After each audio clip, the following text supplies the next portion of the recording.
Actually, 2 years ago, we promised Adele that if she make it for this Olympic rifle 10 meters, we will actually go with her in Japan. But too bad, due to this pandemic, we are not able to do so. I'm a little bit disappointed, but no choice due to this current situation. We want everybody to keep safe, so we are not able to be there.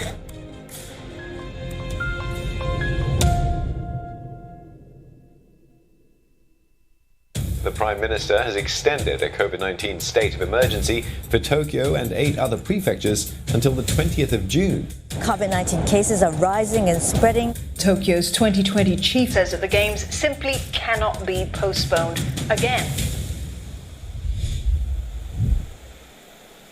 Happy birthday!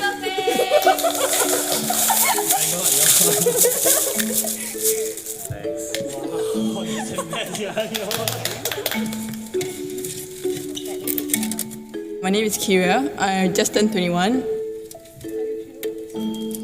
It's actually our second cake for today, so we're gonna have to do extra training.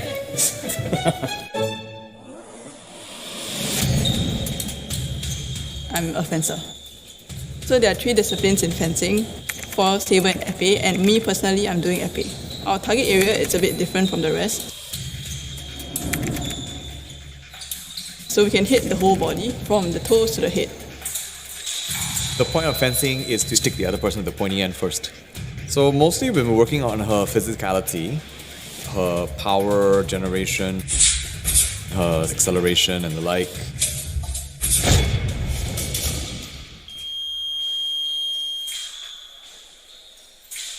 Right now we are getting her to fence the format that she will be doing in the Olympic Games. In the Olympics, it's first to 15 points, or 3 rounds of 3 minutes, so whichever comes first. Leading up to the Games, actually my coach and I, we were thinking of going for training camps overseas. But with the COVID that happened last year, it was really disruptive. When you are talking about pinnacle competition like the Olympic Games, you need to be fencing some of the best fencers in the world from Europe as well as North Asia. So the inability to travel has limited our options for sparring. That said, what we've done is to tap into the community in Singapore to get as many sparring partners locally as we can. And she spars a lot with the guys as well in the national squad, and we do what we can.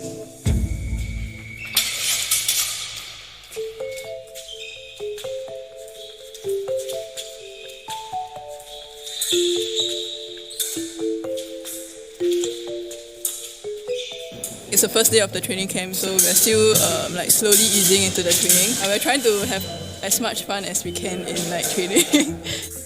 We spend quite a lot of time here training, so it's usually shuttling from home to training area and then back again to rest and then back again to training area. So I'm sure if you talk to Kiri, you'll hear from her about how she pretty much just does that all day.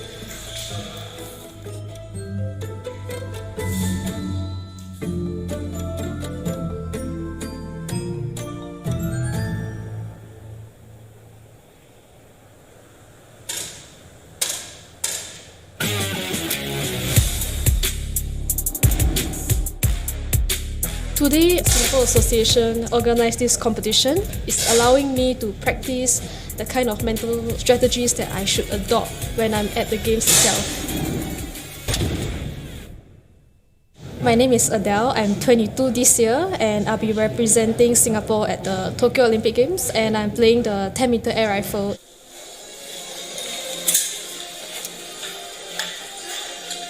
In the past, when we are preparing for a major competition, we could fly to maybe Europe or other countries to train. So if we can't travel, what else can we do? So we are coming up with new solutions. Ladies and gentlemen, please welcome our athletes. Which is why the association organized competitions such as the OG League, which happened today. So they purposely induce stress, induce pressure for me to get used to the very high level of pressure in Japan.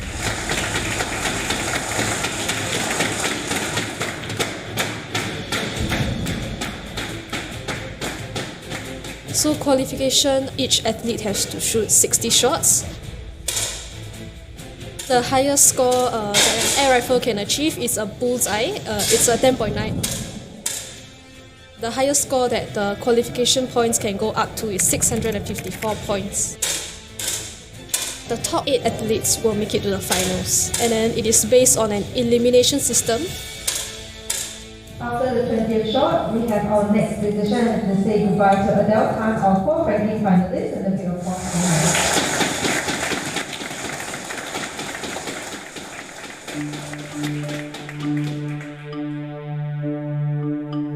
你不然的话，你训练根本就没有用，谁给你说什么都没有用。这个决心必须有，这个胆量必须得有，只要你练什么。Usually when I have to speak to my coach is when he has to remind me of something. For today, it was a mental portion because I was just taking a little bit too long. So yes, there were blunders today, but I'm sure that with more practice, I will get better and I'll improve. 奥运会准备，我们大概还剩了20来天的时间了。这20来天，我觉得最大的一个、最重要的一个问题，我觉得是一个稳定的问题。稳定就是我现在就是需要他的心理状态要稳定。因为奥运会比赛越来越近了，他的整个运动员的心理会有一些波动，这时候会有一些波动，不光是心理上会有一些波动，技术上可能会有一些波动，我们在做一些小的调整。但是我觉得最重要的是有一个稳定，有一个信心，让他给他一个自信，相信自己。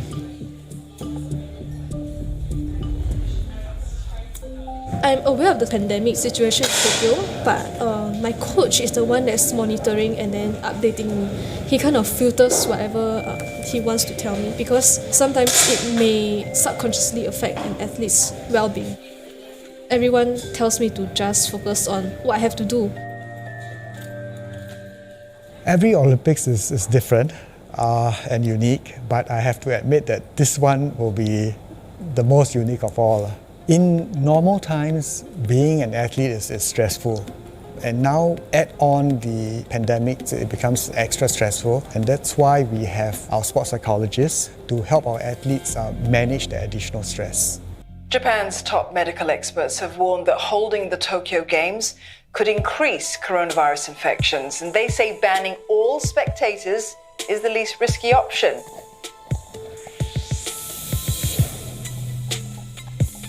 To be totally honest, I guess I had no desire to travel with all the risks that entails during the COVID-19 pandemic. But obviously, the opportunity is so great to compete at the Olympics.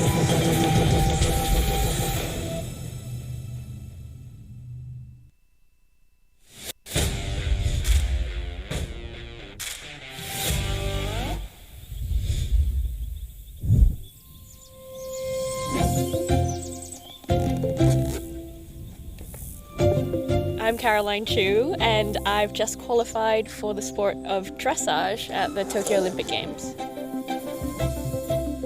So this is Tribbiani. I call him Joey.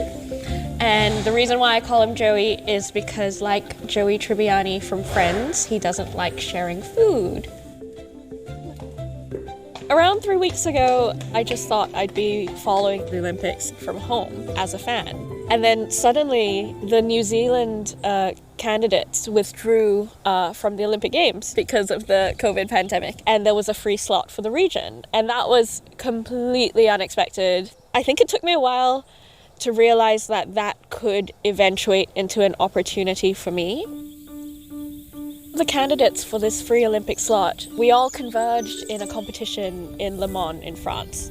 And then just start to ask him a bit more back on the hind leg again. So he's lightening the front. My coach at that point had not had his second vaccination, so there was no way he could come with me. Trying to qualify for the Olympic Games and then not having a coach was like quite daunting. Dressage. It's a bit like ballet with horses. How you score points in dressage are based on a number of things. First of all, it's the harmony between horse and rider.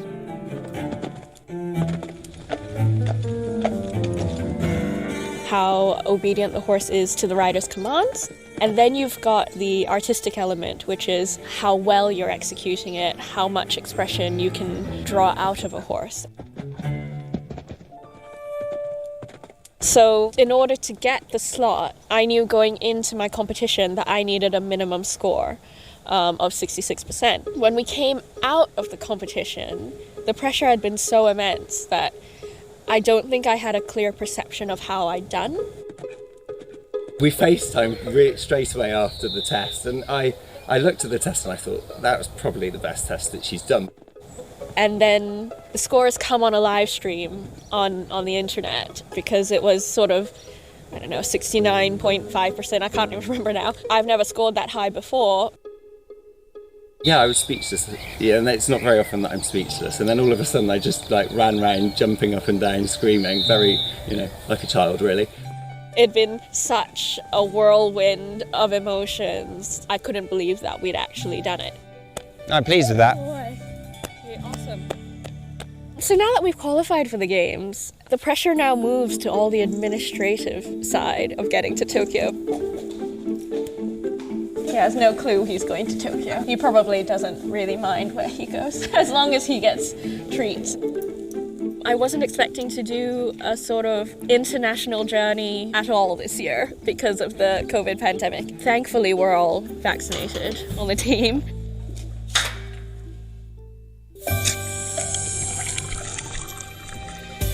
I completed my vaccination in April. It does make me feel a bit safer knowing that other athletes as well are vaccinated, especially going to the Olympics. Well, I got vaccinated in February with the rest of the Olympic squad shooters. And in order to train without the mask, we have to get swabbed weekly. And the first few times it was quite painful for me, I'm not gonna lie. Our noses collectively have had to suffer just to make sure that we have a safe bubble to train in. The swab test is not something that is very comfortable. And looking at the bigger picture, I think it's a very small price to pay just to train with other people.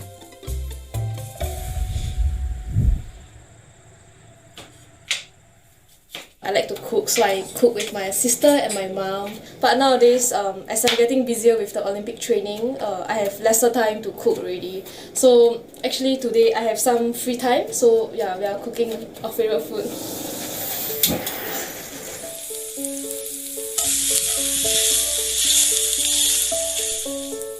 It started all from sports school and the primary school, actually partnership to have Learn to Shoot program. During preparation for PSLE, that was P5, she was stressed for that 1 week.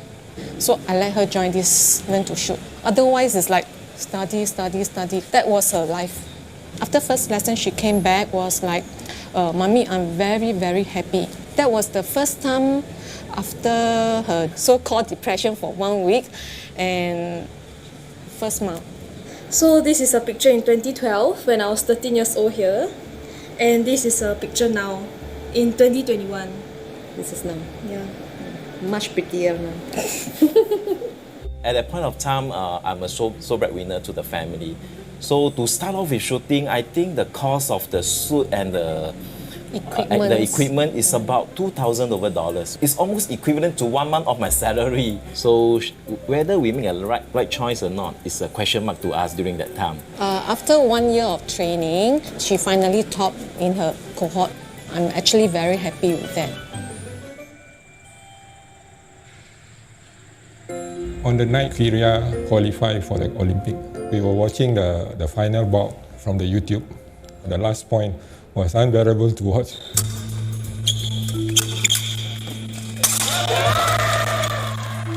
When she got the final touch, we were all ecstatic. My wife started crying, that kind of thing.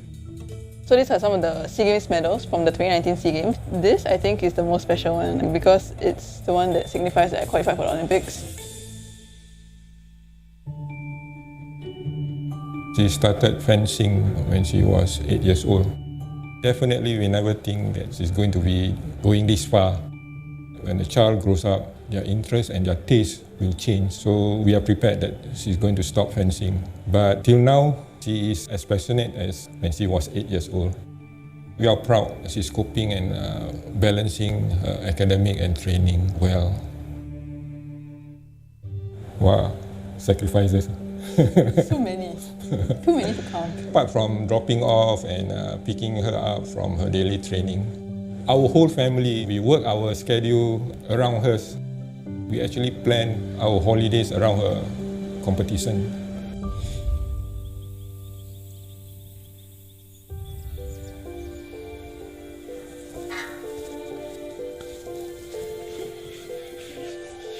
I am the first Singaporean to ever qualify in the equestrian event of dressage at the Olympic Games. When I started riding in Singapore, this wouldn't even have been remotely on the radar. So I started riding when I was about, I want to say 6 years old. It was actually a family sport at that point. I moved to the UK in 2012 to take up a law degree at the University of Bristol.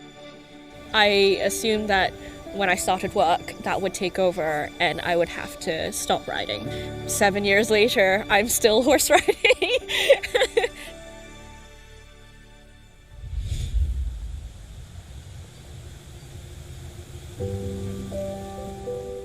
This is one of my favorite photos. It's from the year 2010 when Singapore was the inaugural host of the Youth Olympic Games.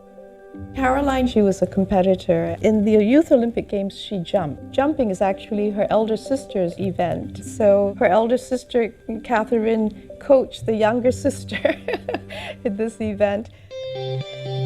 As a family, we're all quite horse crazy. We love horses. So she was immersed in the sport at a very young age.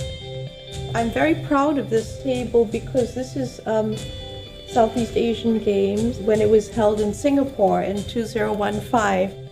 I encouraged her to take up equestrian as a sport because I feel very deeply about sport. In fact, I would say that you learn more from your defeats than you do from your successes. She's very steady under pressure. She gets herself through. That's why I'm most proud of her.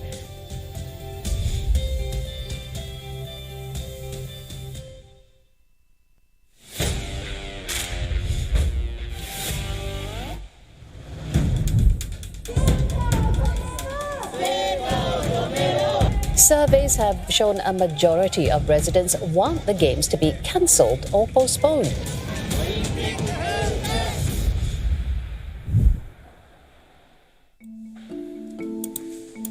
And she completes it in about 4.4 seconds. Very fast. So we're just reviewing some of the footage of some of the potential opponents that she has. It's hard to get away from all the stories about the Olympic Games, and I completely empathize with the Japanese people and their perhaps reluctance to host the Games, fearing basically what might be another outbreak for them. I felt a bit of anxiety when I read about the news. They don't want the Olympics to happen because I don't want the Japanese to think that, I'm bringing the virus across to them. The main thing for me would just be to be as safe as possible. Hand washing, sanitizer, mask on, and where possible, interact with fewer people. We are subjecting our athletes to quite a lot of precautions before Tokyo and in Tokyo. Minimize going to crowded places. Get yourself vaccinated. Get yourself tested. We'll be tested 96 hours and 72 hours before departure. We'll be tested on arrival. And then at the Games Village, different contingents, different countries will not be interacting. We'll be eating in extremely small groups. There are a lot of precautions.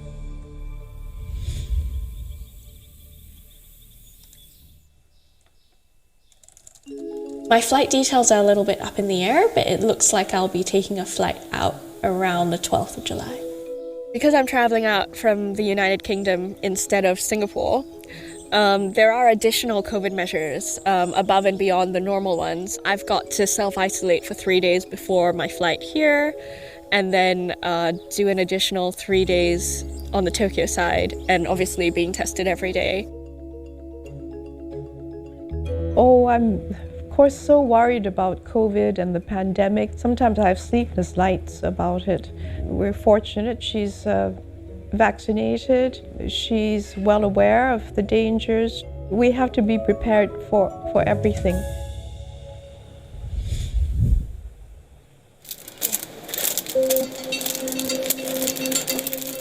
I'm leaving for Tokyo in a few days. So I'm packing all these masks provided by Team Singapore. And all these disinfectants, hand sanitizers, everything. These are very important to bring to Tokyo with me. I'll be flying with some other athletes on the 18th of July, and once we reach Tokyo's airport, we will be quarantined in one area for about 6 to 8 hours until our swab results come out negative. With this COVID situation, of course, certain percent of worry point definitely we have, and we always remind her to keep a safe distance. So I'm leaving for Tokyo in a few more days, and I'm packing my fencing bag now. So as you can see, I have one new blade here. I have a new blade because the old blade that I used for the qualifiers, it broke during training, and hopefully this is as lucky as the previous blade was. For these Olympics, because of the COVID restrictions, my parents were not allowed to travel over there and to watch me in action. Well, naturally, I think we are disappointed, unable to be with her for such an important event. Definitely, I'm worried about the COVID-19, this pandemic. But I think with the vaccination and with good hygiene, she's going to be all right.